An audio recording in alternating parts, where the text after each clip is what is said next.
couple years ago, I stuck rigidly to a set sleeping and eating routine. I despise change of any sort. It got so bad at one point, I would cook another meal for myself alongside the beautiful meal my parents made for dinner. I had to stick to my diet. When I went on vacation or a random event broke my schedule, it completely threw me off. I had no idea how to deal with disorder. In response, I tried to predict every possible disruption to my day. This helped a bit, but even so, random events continued to wreak havoc on my routine. I didn't know what to do. I felt frustrated, confused, and hopeless. Without realizing it, my life system was fragile. I learned why after reading Nassim Taleb's book, Antifragile. Taleb explains there are 3 types of systems: fragile, robust, and antifragile. A fragile system falls apart from disorder. A robust system isn't affected by disorder either positively or negatively. And an antifragile system gains from disorder. Trying to predict and run away from disorder made me fragile. I didn't realize predicting disorder with 100% accuracy was practically impossible. Luckily, Taleb explains a solution in his book, Antifragile. He says that we should try and assess if a system is antifragile instead of predict the occurrences of disorder. I decided to try and implement this into my eating routine. I wanted to make it anti-fragile. I was sick and tired of being hurt by randomness. Interestingly, in the process of making my eating routine anti-fragile, I found ways to make my other parts of life anti-fragile as well. In the rest of this video, I will discuss how I made my eating routine and some other parts of my life anti-fragile, as well as detail some of the other concepts I found helpful in Taleb's book.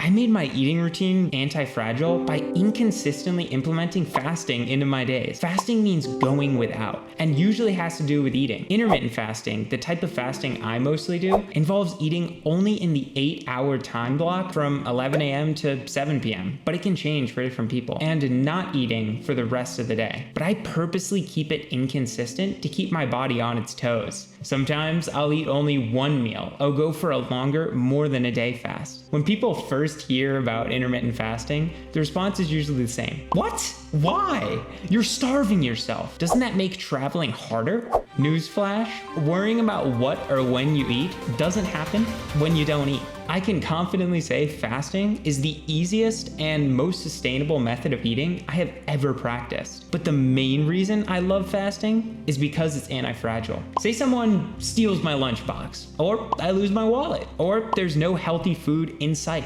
The solution is simple. I don't eat. It's so easy, it's not even funny. I literally do nothing. Fasting frees me from the constraint of having to eat on a schedule. Instead of worrying about how I'll eat that sacred 3 meals a day, sometimes with snacks, I can think about literally anything else. If I don't have an easy way to get dinner, maybe I'm traveling by train, I don't eat dinner. If I'm not hungry for lunch because I had too big of a dinner the night before, I don't eat lunch. Fasting also makes me more in tune with my bodily hunger cues. Hunger is primarily a psychological phenomenon. Physical hunger only comes when our body starts to run low on fat stores. By regularly fasting, I become better at differentiating when I truly need food from when my body is simply craving something. I get better at avoiding the donuts, with some exceptions, of course. When I do submit to cravings or indulgence, I can do so without feeling bad because I can always fast to give my body time to rest and recover. Biologically, fasting switches my cells into a state of autophagy, a self-recycling mode where they clean themselves of junk. It also makes me more metabolically flexible. While fasting, your body switches primarily to fat as its main form of energy. Then,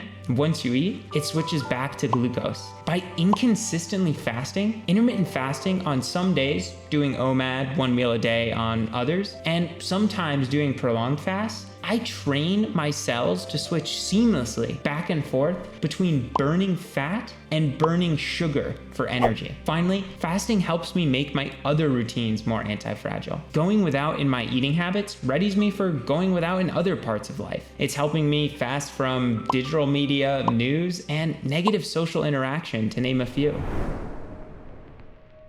A second way I've made myself anti-fragile is through my reading habits. There are two things I now do after I learned about the concept of antifragility. First, I blend a bizarre. This is a weird combination of books nobody else has ever read. The disorder of ideas creates novel connections and fosters insight. For example, I recently read a book called A Little History of Literature by John Sutherland while reading Actual Gamification by Yu-Gai Chao. Did these two authors think they would be in conversation with each other? Probably not, but mixing these authors' books simultaneously has given me some interesting future ideas for blog posts and videos. For instance, a blog post on how to gamify your reading habit. The second way I create antifragility is through understanding the Lindy effect. The Lindy effect states the future life expectancy of something is directly correlated with how long it has already been alive. Time is one of the largest facilitators of disorder. The longer a book has been around, the more anti-fragile it is, and the more likely it has timeless and insightful ideas. Because of the Lindy effect, I now read old books alongside new ones. Books like Marcus Aurelius's Meditation, Seneca's Letters from a Stoic, the Iliad, and the Nicomachean Ethics by Aristotle, to name a few.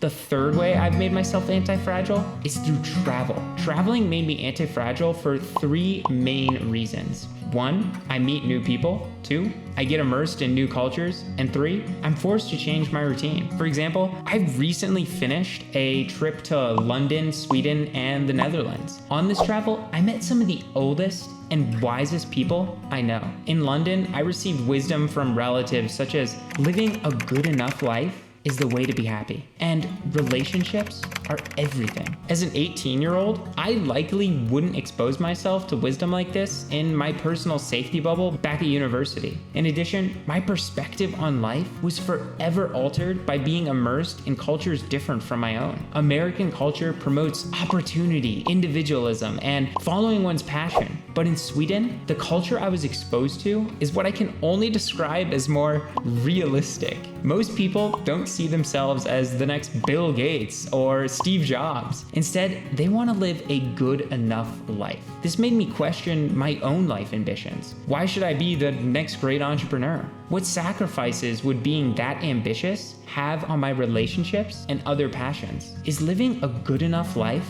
not enough? Finally, this traveling adventure forced me to change my routine constantly. I had to switch up my diet, gym timing, sleep schedule, and more. I had to learn to improvise when inevitable disorder came. I also had to subtract several habits I no longer had time for. For example, I rarely had the time to read for an hour and a half at night, nor do a full 3 hours of writing in the morning. Many days, my relatives would want me to do something early in the morning, or dinner conversations would be pushed until late at night, making it impossible to do those habits. This made me more flexible. I stopped feeling like everything had to be done at the same time and in the same place every time. I started to appreciate simply being among others I love.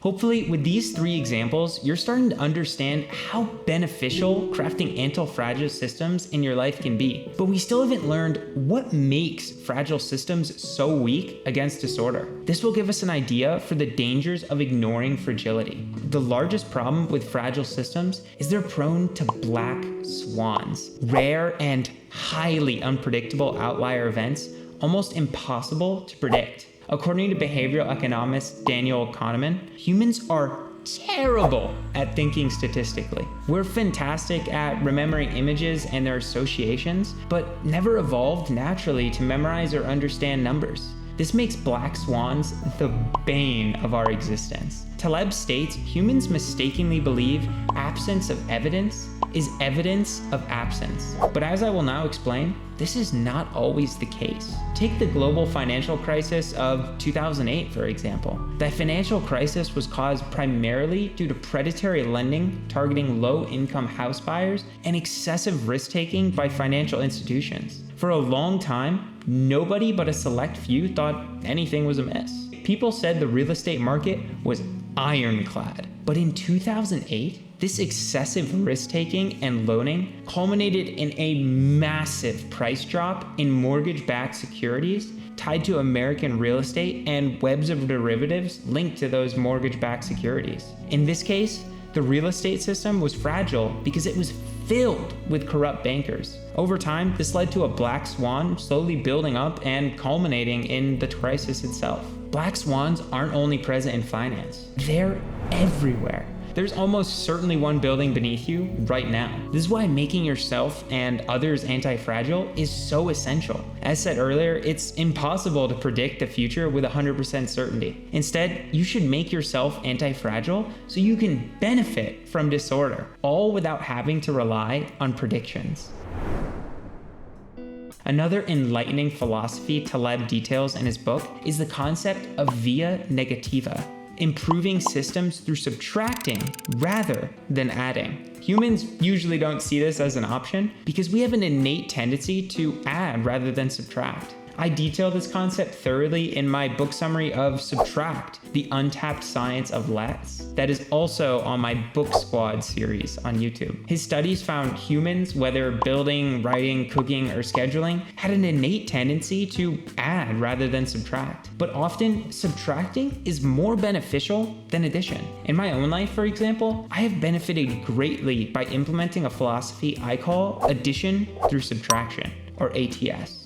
ATS works by defining 3 core values and 12 favorite questions. Then you use these values and questions as filters when deciding whether to add or subtract. This ensures you mostly add things of value to your life and remove things without. The concept of via negativa doesn't only apply to your life. You can see it everywhere in modern society. For example, the number of people given antibiotics has decreased substantially in the past few decades. This is because using antibiotics on non-serious diseases runs the risk of creating super bacteria resistant to the antibiotic medicine we use. Another example is the Amish. They only add a technology to their lives if it aids one of their 3 main values: God, family, and community. One of my favorite examples of beneficial subtraction, however, is building wisdom. Most people mistakenly believe wisdom comes from ingraining more knowledge. But as the Chinese philosopher Lao Tzu advised, to attain knowledge, add things every day. To attain wisdom, subtract things every day. This philosophy is known as subtractive epistemology, the idea that wisdom comes primarily from subtracting what we know is wrong instead of adding more of what could be right. Finally, the last concept I resonated with in Taleb's book is skin in the game. Having skin in the game means you have something to lose from being wrong. In other words, you practice what you preach. Never ask a doctor what you should do. Instead, give them skin in the game by asking what they would do in your position. Having skin in the game is crucial because it keeps you accountable for spreading useful and true information. If there's no skin in the game, nothing except pure moral standards keeps people from half-assing or outright lying. I've given myself skin in the game in this blog post. Throughout the post, I've given examples of how I've implemented this book's concepts in my own life. This gives me skin in the game. I have something to lose if these examples don't work because I practice them. For instance, I don't preach about fasting while eating breakfast, lunch, and dinner with snacks. When I wrote this section of the piece, I was on a 34-hour fast after flying back home from Amsterdam the day before. I felt absolutely fantastic. And it's not only from fasting. I'm living my best life by making myself anti-fragile. I transformed my fragile life system from 2 years ago into an anti-fragile one through preparing for black swans, implementing ATS, and giving myself skin in the game. Now it's your turn. Learn about the concept of anti-fragility by getting the book. Make yourself anti-fragile.